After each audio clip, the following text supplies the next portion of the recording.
Now, I'm not usually the type of person to make a video like this. If you take a look at my content, it mainly consists of memories I hold dear with my friends, or compilations of cool moments in games I play. No, this is not one of those videos. This is a video about the ongoing struggle of monetization in games and my feelings on the topic. Today, I want to take a look at a little game called Legends of IdleOn. This game is an idle incremental game, which for those unaware of what that means, it basically boils down to having elements related to gaining resources while not playing, and using those resources to increase the power of your account. This game in its current state is suffering from heavy and overly aggressive monetization, which has gone unanswered for quite some time now. There are already other videos out there addressing this topic, why it's bad for the game, so on and so forth. I'm not here to do that. We all know it's bad, but what I want to do instead is to spark a conversation, do a little compare and contrast. To do this, I'm going to put on display 4 games and explain their approach to monetization, how they make their money, and ultimately, if that practice in my eyes is within reason to spend money on.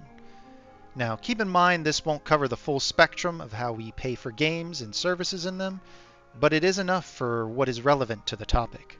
I would also like to state that this isn't an attack on Lava Flame, the developer of the game, or anyone who plays the game. I myself still play the game because it's fun and a great time waster when I want to unwind from the day.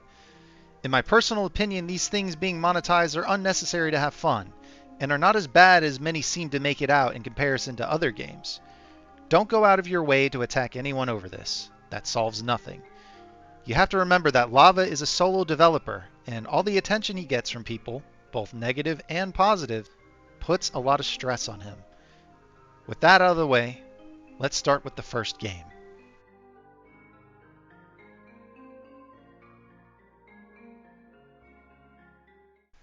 One Finger Death Punch 2 is a game all about crazy kung fu. In my mind, this game is my second favorite game I've ever played, only being beaten out by Nier Automata. One Finger Death Punch is a game that screams character and love with all the animations, voice acting, visuals, and odd Easter eggs and quirks the developer left in. This is 100% an indie title gem and worth all the praise that I give it. But how does this game monetize itself? Well, One Finger Death Punch takes the well-known classic approach. Here is the game. It costs money to buy it. When you buy it, you get everything the game has to offer. An easy cut and dry transaction. While buying games in this manner has been done for quite some time now, and is generally seen as morally acceptable, it is not without its flaws.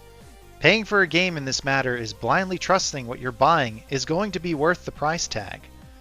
What if you don't like the game, or it's not the genre you expected? For a lot of people, this is enough for them to not spend money unless encouraged by outside sources. This would result in not as many players accessing the game and could stunt the popularity of it if it's relatively new. If you don't know what I'm talking about, then consider the mobile game market. Would you ever buy a mobile game outright, knowing that there's hundreds, if not thousands, of free games out there to try instead? The answer is likely no, unless you did a little research on the game you want to buy in question. There exist things such as refunds and demos to kind of help with feeling secure in what you're buying. But overall, it's not a bad approach and can still be very profitable while being genuine to the customer.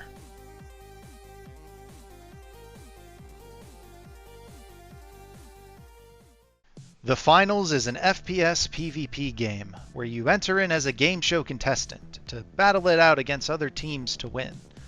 The main drawing point of how it stands out for me and my friend, who is chronically in love with the game, is that the environments are destructible. And it's not a gimmick, no. It's the core of the game and makes for interesting moments. Overall, the game is smooth, the music is fucking killer, and the strategies you can come up with are seemingly endless. That being said, what is the angle this game takes for monetization? Well, the Finals is a free-to-play game, and the remaining games I plan to cover are also free-to-play. With free-to-play games, there has to be another incentive to essentially get money from a consumer to pay the costs of developing the game, and so on. What does the Finals do to cover these costs? The simple answer is cosmetics. Your player character can be decked out with various customizations from hair, clothes, accessories, weapon skins, gadget skins, and emotes. Nothing you can buy in the game can give you a competitive edge over another player. In fact, you could even say that the game encourages pay to lose, as a lot of skins you buy are so colorful and outspoken, they can make it easier for other players to see you, and thus put you at a disadvantage. Overall, this method of monetization is pretty harmless, and while I don't agree with how the finals handles it, overall it can be seen as morally acceptable.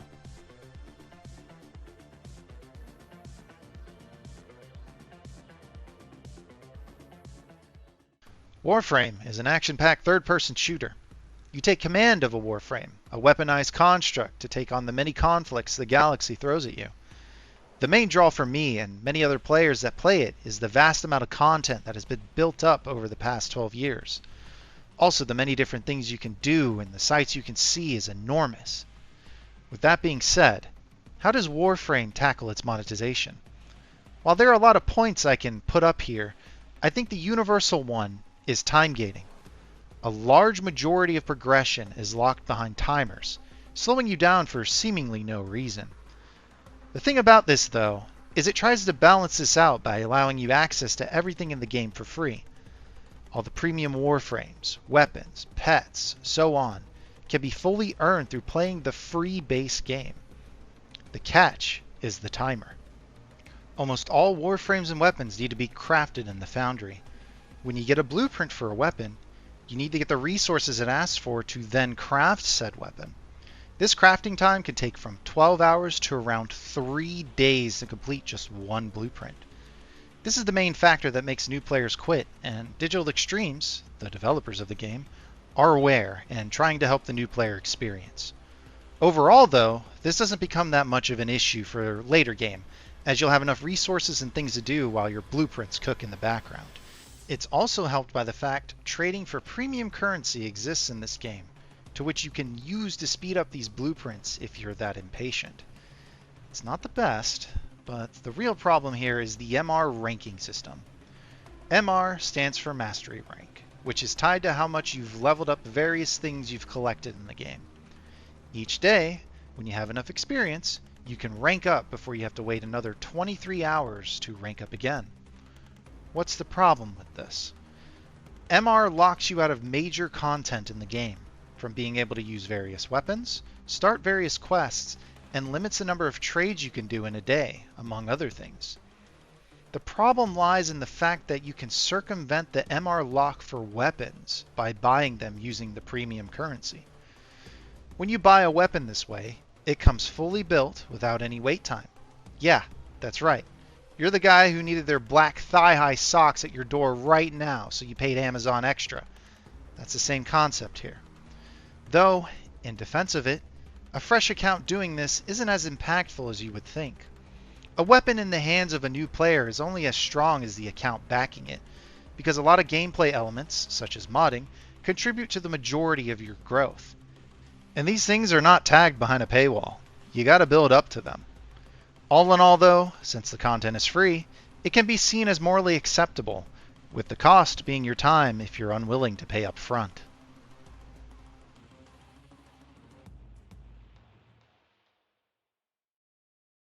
Genshin Impact is an open-world third-person explorer with popular mechanics like climbing ripped straight out of the Zelda series.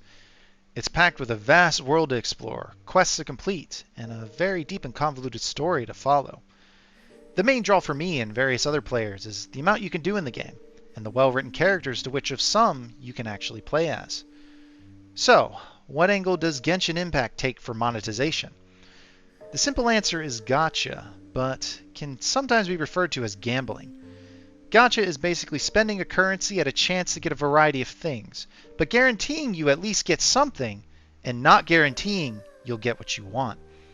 Things such as loot boxes and card packs relate heavily into this point, and Genshin doesn't shy from it.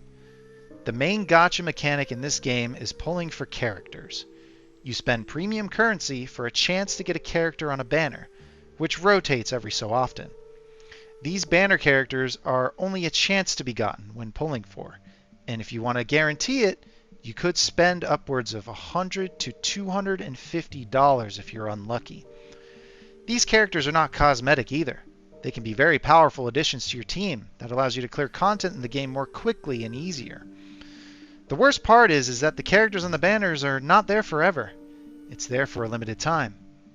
Overall though, while it does have an impact on gameplay, a vast majority of the content in the game can be played for free without spending money, and you can actually earn the premium currency to guarantee characters on banners. They might be powerful, but the game doesn't demand that high of a power. While I don't agree with the practices they do, some could say it's morally acceptable or morally unacceptable.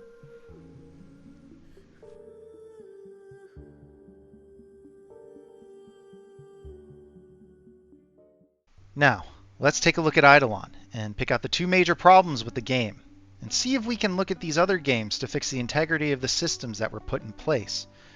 Right now, the two things that are infecting the game are pay for progression packs that can only be gotten via money, and a gacha system that locks a major mechanic that heavily affects progression. Let's keep these problems in mind as we go down the list of games I mentioned, and see where they can fall into place.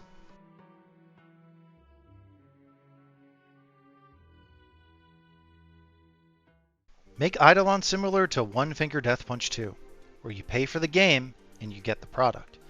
Personally, I don't think this works for a few reasons. For one, people who have already spent money on the game likely already have spent more than the asking price to access everything in the game. It would seem like a shot in the foot to them and likely wouldn't go over well for the game. Maybe it could eventually go to a paid game with in-app purchases and people who supported it are not affected, but I don't like that idea. Second is the game actually isn't finished yet. It's still kind of in an early access state with constant updates coming through. Putting a price tag on an unfinished product is kind of hard to do.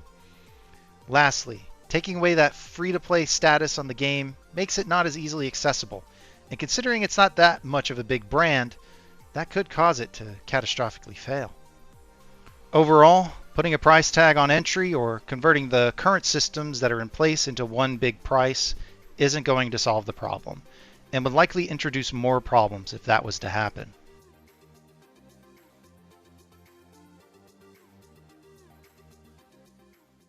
Make IdleOn similar to the finals, where the things you pay for are strictly cosmetic and do not affect gameplay. I am 100% behind this. Lava Flame comes up with some fire pixel art that people would shell out money for.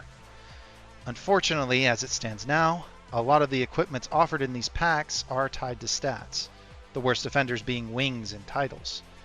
I think an easy way to circumvent this problem while keeping the current equips relevant is a system that already exists in the game: transmog. If you don't know what transmog is, essentially it's having the cosmetics of one item while you keep the stats of another. You could buy the new and cool looking fish fin wings. Yeah, that has no stats at all. However, with transmog, you can take your OP set of wings and transfer the stats over to the cosmetic ones. That way people can have cool wings and they can have cool stats. This can be applied to weapon visuals as well, and I think a lot of people would love this addition.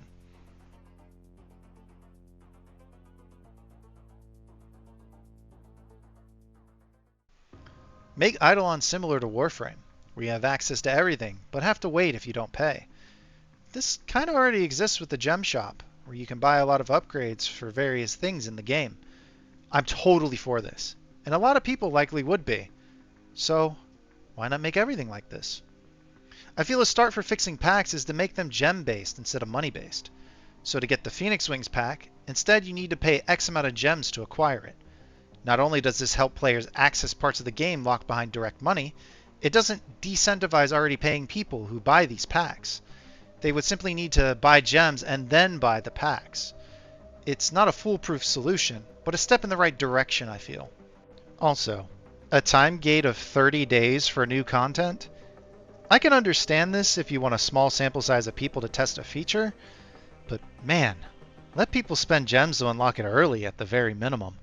It doesn't affect me because I'm patient, but there's a lot of other people out there who likely got excited for it, saw the 30-day wait, and potentially just gave up and quit the game.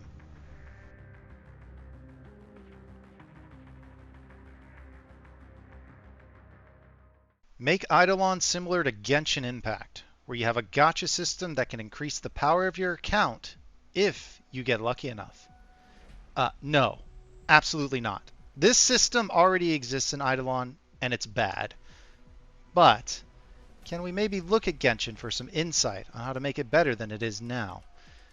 I think the most egregious thing companion collecting does is strictly lock any attempts at getting pets behind both a time gate and a credit card. What is the point of green gems? There is none, other than to separate it from blue ones.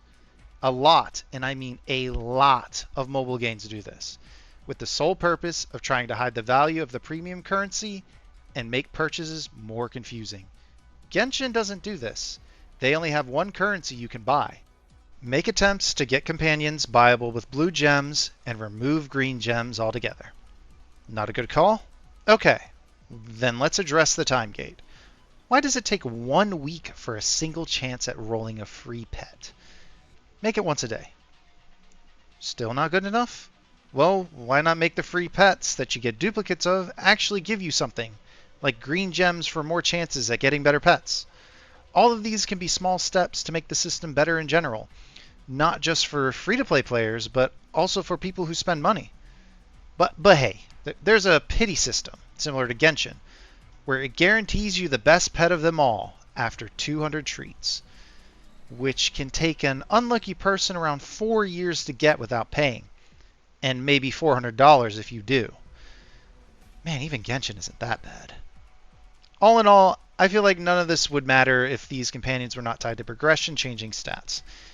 If you remove those and put them somewhere else, that is the easiest solution to all of this.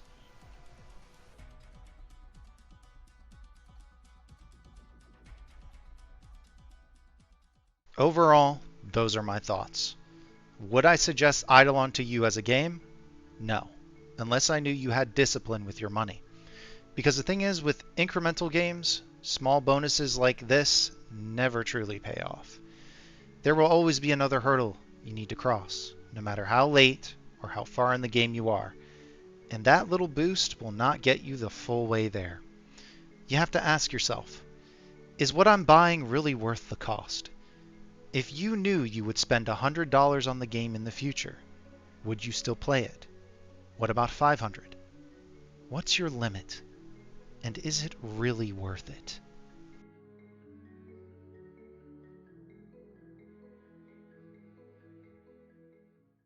Now that we have addressed how we can fix the problem, how do we actually fix the problem? Well, with the root of it all, money. The best way forward is to keep your money in your pocket. That's the problem though, because everyone who is free to play, well, they're not contributing to the problem. They're keeping their money in their pocket. The problem is the people who will just spend money on whatever is thrown in front of them and not question it. I nearly vomited when I saw the sheer number of people on day one with the new cape that came out, which can only be gotten if you spent a hefty $20 to get it. That is the problem, and if those individuals do not see what they are doing as a problem, then it will only continue until the price gets high enough for them to question it. It's already happening with full retail games now, clocking it at $80 per game, $90 if you get a physical version of some. And people are finally protesting because it's too much. 2 content creators for IdleOn have already stopped spending and have shown their feelings on the matter. They're the ones who have had enough and are waking up to what is going on. You should too.